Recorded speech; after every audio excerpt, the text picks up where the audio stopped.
All right, welcome on in. WIP Daily, Joe Giglio with you. Tucker Bagley with me on camera, as he is for Mock Draft Mania. We do it once a week, and as we record this, Tucker, we are literally 4 weeks away from the first round of the NFL draft. This is where the mock drafts start to get, I always think they get a little more interesting the more you go, because we've seen the same ones like for 3 weeks now. So now people start putting a little different twists on the ones we see. Yeah, and you start to see not just what people think might happen, what they would do. You see different themes. Yep. And I also think it's interesting, how much of this stuff do we believe this time of year? How much is it smokescreen?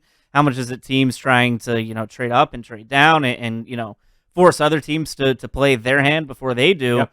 I think this is really a month of sort of disinformation as we come barreling down towards round one of the draft. So we're going to get to this latest mock draft. Mike Tannonbaum over at ESPN. I think it's a fascinating mock draft, but the misinformation or throwing people off thing, I don't know what's going on, but doesn't it feel like Jim Harbaugh has sent the NFL into a tizzy? He started the hype train for J.J. McCarthy. He was on Colin Cowherd's show, and he said he's the best quarterback in the draft. He's going to go way higher than you think. And now it's happening. Like, he's going to go higher than people thought. But doesn't that just mean a good player gets dropped at number 5 to Jim Harbaugh? It feels like he set this whole thing up. Yeah, or if you're Jim Harbaugh at number 5 and they happen to have a pretty good quarterback in Los Angeles right now, you could trade back if you wanted to. I mean, it really is helpful for his position at that point in the draft, because I think a lot of people think that 4-5 point is sort of the inflection point in the draft. We know what's going to happen 1-2, 1-2, 3. But when you get to 4 or 5, I think that's when things will really, really start to differ. All right, let's get into it. Mike Tannenbaum's latest draft. Of course, a couple things to note on this. Tannenbaum at one point was a general manager of the Jets. The other thing I always think is interesting is he's writing this from his point of view, what he would do.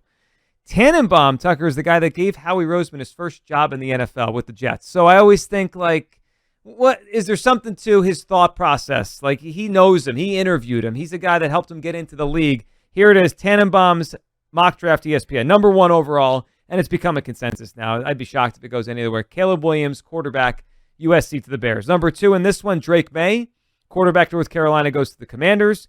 Jaden Daniels, quarterback LSU, goes to the Patriots at 3. And then we have a big surprise.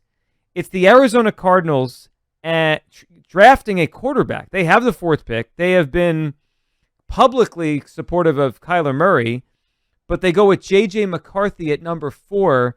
Tucker, it sets up another move down the line. But the Cardinals are interesting because this has been a spot where everyone assumes, well, they'll just draft Marvin Harrison. I think the Cardinals are the biggest wild card in the draft. They could draft Harrison. They could trade the pick. They could take a quarterback themselves. I don't know what they're going to do. No, and as Tannenbaum points out, like, Murray hasn't played a full season since 2020. He dealt with that knee issue that cost him the end of 2022 and the beginning of 2023. He's not older, but he's older than some of these younger guys. He plays a style of football that I don't think necessarily ages well. And you add on the fact that this is a team that's trying to rebuild. They're kind of restarting, having an aging, veteran, expensive quarterback, I don't think necessarily fits that role. So 1, 2, 3, 4 quarterbacks, and McCarthy ends up in Arizona. Number 5, the Chargers take Joe Alt, offensive tackle Notre Dame. That would kind of fit. It feels like Harbaugh wants to bring toughness to Los Angeles. All right, so then the receivers start to go. Malik Neighbors, wide receiver LSU to the Giants at 6. J.C. Latham, offensive tackle Alabama, 7 to the Titans. Dallas Turner, first defensive player, edge from Alabama to the Falcons. Marvin Harrison Jr. falls to the Bears at number 9. I mean, the Bears never seem to have a good offense or a good offensive team. I have to imagine this would be like Christmas if they get Caleb Williams because of the trade they made last year with the Carolina Panthers. And then if Harrison Jr. falls to 9, I mean, that's probably as most set up the Bears have ever been. Would that be the best wide receiving core of the NFL? With him, DJ with Moore. Keenan Allen and DJ Moore? Yeah. We're right. I mean, it's got to be up there right and away. Overnight. Yeah. Overnight. They go from a team that was desperate for a wide receiver. Remember, 2 years ago, they had like Chase Claypool as their top guy. They tried Allen Robinson when he came over from Jacksonville. Darnell Mooney was there. Yeah, and to go from that, just Drek to Keenan Allen, DJ Moore, and adding Marvin Harrison Jr., I think would be unbelievable. So here's where the draft really gets interesting, and then we'll jump to the Eagles after this, because all of this kind of impacts the Eagles, because weird things are happening, and as weird things happen, it's going to push a player down the board you wouldn't expect at 22. So Tannenbaum mocks a trade between the Vikings and the Cardinals. So the Vikings do get their quarterback, but it's not a drafted guy. It's Kyler Murray. So the Cardinals take McCarthy at 4. They trade Kyler Murray to the Minnesota Vikings and our third-round pick, and they get back the 11th, which, a couple things. It's really interesting for Minnesota because in a division that I think is about to be really good, right? The Lions are good and have a quarterback. The Packers are good and have a young quarterback. The Bears might get good with Caleb Williams. So now the Vikings, they get Kyler Murray, but it also means the Cardinals have 3 first-round picks in this draft. They'd have McCarthy at 4. The player they take in this draft is Quinyon Mitchell, the corner, at 11. They also have one of the picks in the 20s. So it kind of sets up the next phase of Jonathan Gannon in Arizona. But Kyler in Minnesota is kind of interesting with Kevin O'Connell. It does, because I think that's an interesting matchup. And they're a team that really, even with Kirk Cousins, they're trying to win now. Mm-hmm. And even moving on from Cousins, I don't think necessarily points to them trying to rebuild. Keeping that band together, you're going to have to pay Justin Jefferson soon.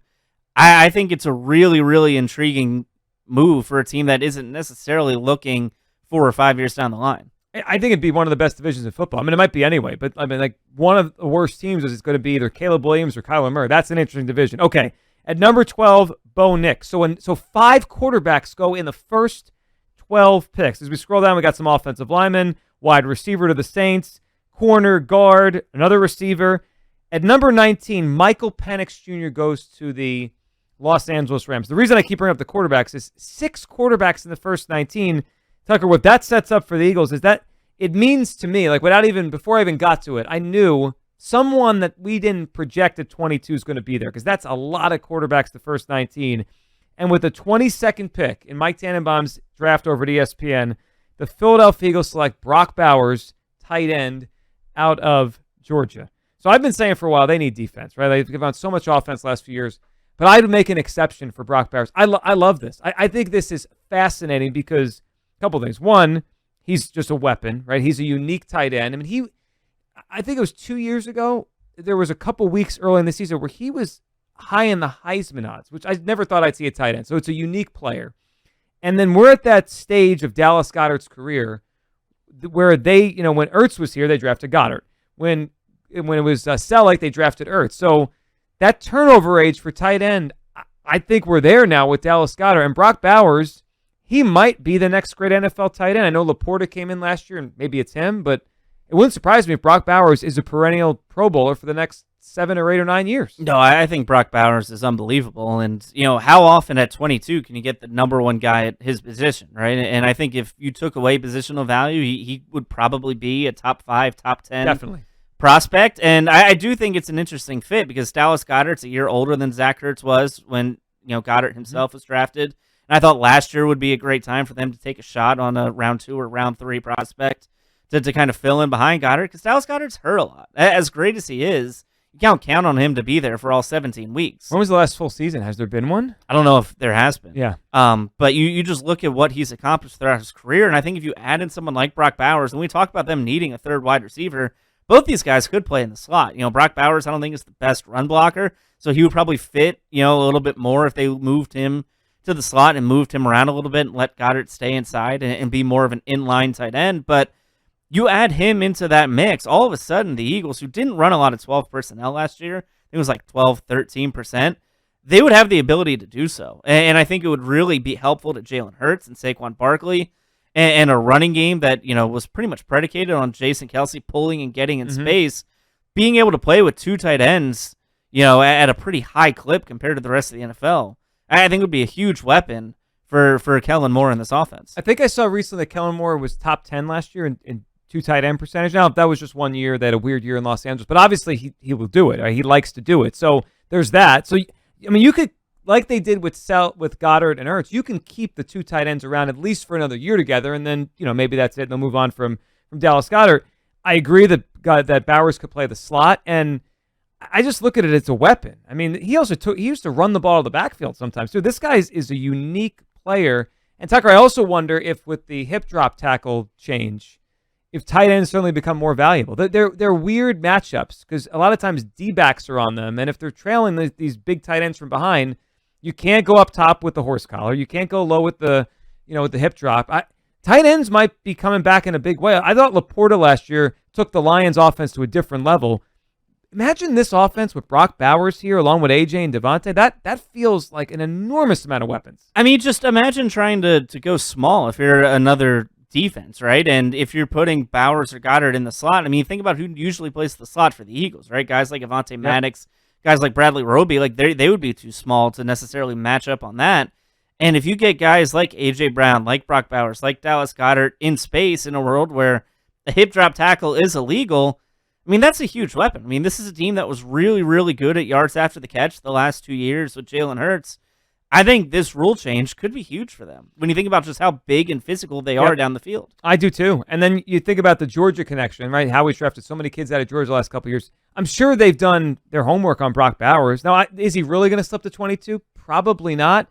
But they know him a lot, right? They must have watched so much film with him on the field because they watched all the Georgia games and were down there with those guys and visiting.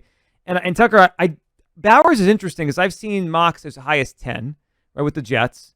But then if he doesn't go like to the Jets or the Broncos in that range, in like the 10, 12 to 15 range, I'm not sure where he goes because it is a weird position. It's tight end, right? There's not many first round picks. And if a lot of quarterbacks start to go, that pushes the best defenders down. So maybe someone says, well, we just got to take the best corner available. He's an odd guy where I could see the Jets taking him at 10. I could also see he's on the board at 19, and we're having discussions on the draft show like, should the Eagles just trade up to get Brock Bowers? I could see him falling a little bit, maybe close to the Eagles. Yeah, I think his stock will tell us a lot about what the NFL thinks about the tight end position now. And the last one we did, it was almost all offensive players in like the top 10. And even now, in this one, I think the first defensive player goes off the board at 8, right? The edge rusher from Alabama. And I think, Brock Bowers, it'll be really interesting to, like you said, he could just go at 10 because, a team just falls in love with him and his ability to change an offense. And a team like the Jets does make sense, right? When you consider all the weapons they have offensively. They don't have a big tight end, and that's something that Aaron Rodgers could certainly use. But, yeah, if I'm the Eagles, if I'm Kellen Moore, and Kellen Moore's never had a tight end as good as Dallas Goedert, but you go back from his time in Dallas to Los Angeles, they usually used a couple tight ends. Mm-hmm. They were never this high profile, but he liked having multiple tight ends as weapons in his offense. I just think it would be such a huge mismatch for the Eagles to roll out basically 4 top-tier pass catchers plus Saquon Barkley around Jalen Hurts, and maybe this is another conversation to have about Jalen Hurts' value and ability if he has to have all these guys around him to be successful, but I'd have a hard time finding defense that could stop them if they had this kind of weapon. Yeah, and maybe we're at the point now where Howie seems more willing to change the way they usually do things, right? They've drafted some tight ends high, obviously Ertz and Goddard, but not first round, but I also never thought they'd pay a running back. Like maybe Howie's just looking at the league and maybe... Couldn't you see in the press conference after the draft, if they take Brock Bowers, how he's like, we saw what happened in Detroit. Laporta changed the whole Lions offense. I mean, he had 10 touchdowns as a rookie. So I could see the Eagles looking around saying, man, this guy's a weapon. He changed things. Plus, right now, if they don't get another tight end, it's probably going to be more of 3 wide receivers. That's what the Eagles usually do. But I don't love their options at third wide receiver. I know Sirianni at the breakfast the other day was talking to Paris Campbell. He's not very good. And he's never healthy. And never healthy. And Devontae Parker hasn't gotten open in like 5 years. That was the weirdest, just feels like a camp body signing. So if not Bowers, they still have a weird hole on the offense where someone's got to take the snaps. Yeah, and the one thing I admire about Howie Roseman in his time with the Eagles is how he's been able to adapt and how he really likes to be ahead of the curve and kind of zig when the rest of the NFL is zagging. And this kind of feels like the perfect spot for that, where if the rest of the NFL isn't necessarily valuing this tight end and his ability to change the game. I mean, I feel like that's what he would say at midnight that Thursday when he comes out and starts talking about pizza and ice cream flavors and all the little things he likes to mention. I think it would make a lot of sense for the Eagles to basically say, hey, we know we have holes on defense. We know we probably need a cornerback. We probably need more depth along the offensive line. But as far as guys at 22 who could change the face of the team, at that point in the draft, I think Brock Bowers is really the only one. I agree. I love the pick. I love the idea of it. I know it's a little unorthodox. I would do it. Plus, I think it covers you if there's an injury next year to Devontae or AJ. Like, this guy could be your lead receiver or second lead receiver, and you win a lot of football games. Brock Bowers to the Eagles at 22. I'm into it. Mock Draft Mania will do it again next week right here on WIP Daily.